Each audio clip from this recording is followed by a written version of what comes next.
Hey, what's up, y'all? This is Cultivation. We in Chicago right now. We with Vinyl Family, and we're about to go dig. Let's go.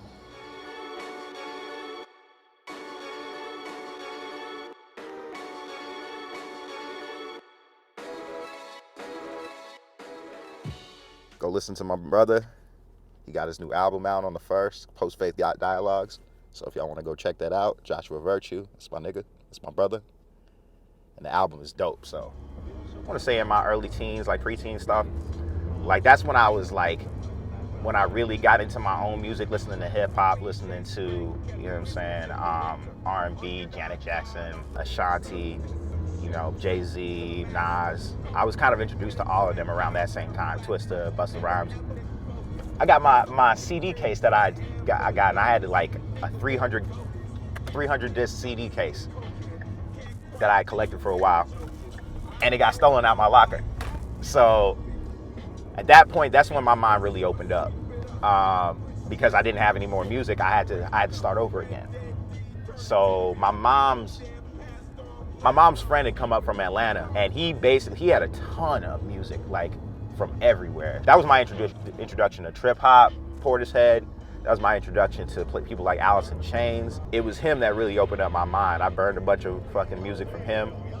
And that's really where the collection really started, and when I really became just a fan of music in general, you know what I'm saying?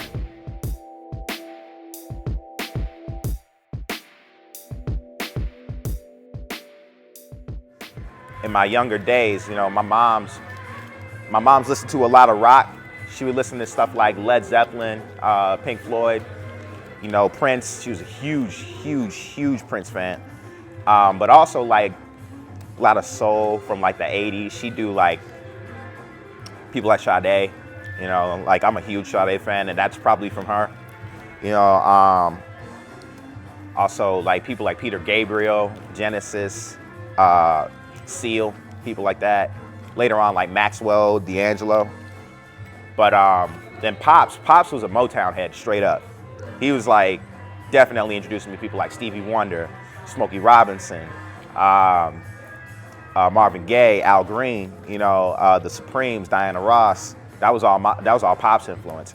And then he was huge in the Jacksons too. Mom's was Prince, Pop's was Michael Jackson, straight up. So I got both of them, you know. And then they were both into like Janet Jackson too, so that was a huge thing. Definitely grabbing this shit up. 1974, boy. I collect these, so I have at least 2 of them at the crib. So here's another. About to grab that. Some good spoken word right there. I discovered this cat a couple days ago on YouTube. David Murray. And he's a sax player. He's pretty dope. So I'm trying to see if they have any of him. Most of the time, I don't come in with a mission at all. I'm not thinking about what I'm gonna get. I'm just gonna get whatever I find. I'll come in and I'll dig. I'll come looking and seeing what I can find in that sense. I like that more because there's a sense of discovery in it, you know, sense of spontaneity. But if I have something in my head that I want, I'll go look for it for sure, no doubt. I just almost never do. Yeah, there's like a few ways that I shop for vinyl. Like that's one. Another one is like looking for particular musicians. Like I'll look for an instrument and I'll see who's playing it. And if there's somebody like, say, what's his name? Billy Cobham. He's a drummer from like the 70s. If I see that, I know it's gonna be some hot drums on there. I might find a drum loop. So I'm gonna go grab it, you know? Stuff like that, you know? I have this already. I got this in New York. Man, that's a good one. They don't seem to have like a drum break section. Yeah. Oh well. Let's head downstairs. Yeah. Dreamy. This is in pretty decent condition too. But of course, this thing gets all fucked up. Look at this thing. That's not how you wrap your vinyl down. So, yeah, I met Pete Rock twice. So the first time, both times were at Dubspot. The first time, what was going on? Yeah, I was in class. And the funny thing about it is that I had just watched a Pete Rock DJ Premier interview the night before. I was in class, I was in my mixing and mastering class, and the owner of the school was passing by on the window, across the window. There was somebody with him, and I couldn't see his face, but he was dressed to the nines in some like straight hip hop clothing, and I was like, whoever this is, this nigga's hip hop, whoever. But then, owner, his name was Dan, walked in and was like, hey guys, I'd like you to meet Pete Rock. And Pete Rock walks in, he's like, what's up, y'all, blah, blah. He got his big old grin on his face. And my ass became straight starstruck, like bad. Like, he came up and tried to give me dap. He gave me dap. And the only thing that I could say was literally, it's Pete Rock. And I'm like, bruh, why would you do that? That's so terrible. But it was cool though. He was real cool about it. He was actually like, he didn't get annoyed in any way. He just kind of grinned at me and was like, hey man, what's up? It's cool, blah, blah, blah, and kept it moving. So that I had the Belly soundtrack back in the day. I had the Dr. Dolittle soundtrack back in the day for obvious reasons. I had a couple of Nutty Professor soundtracks. They were dope. What's funny is like, I like more, some of the anime soundtracks be killer. Like Full Metal Alchemist Brotherhood had some of the greatest music I've really ever heard. Same with Attack on Titan, crazy music, you know what I'm saying?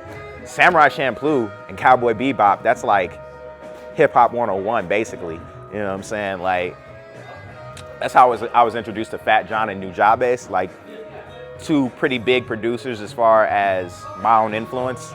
Yeah, so, yeah, man. I should stop. That's the biggest thing too, knowing when to stop.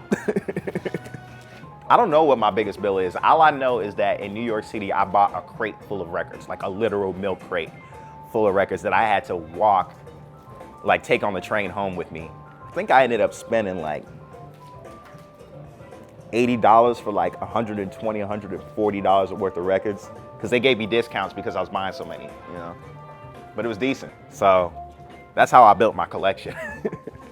No, you're saying that, have I ever had to sell a record that was near and dear to me?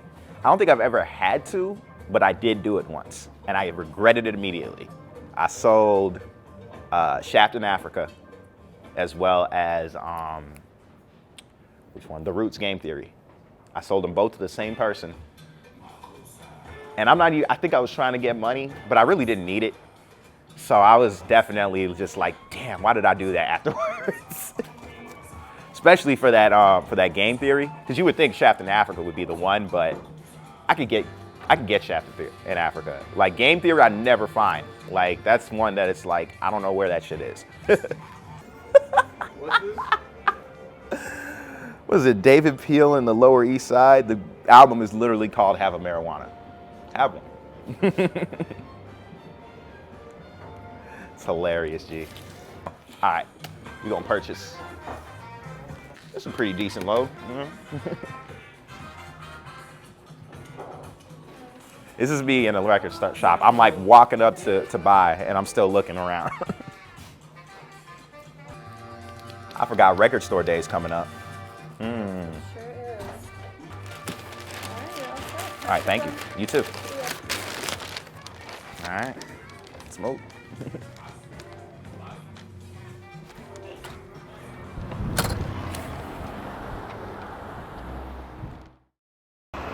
Once again, this is Cultivation. You're watching Vinyl Family on Dope Massive.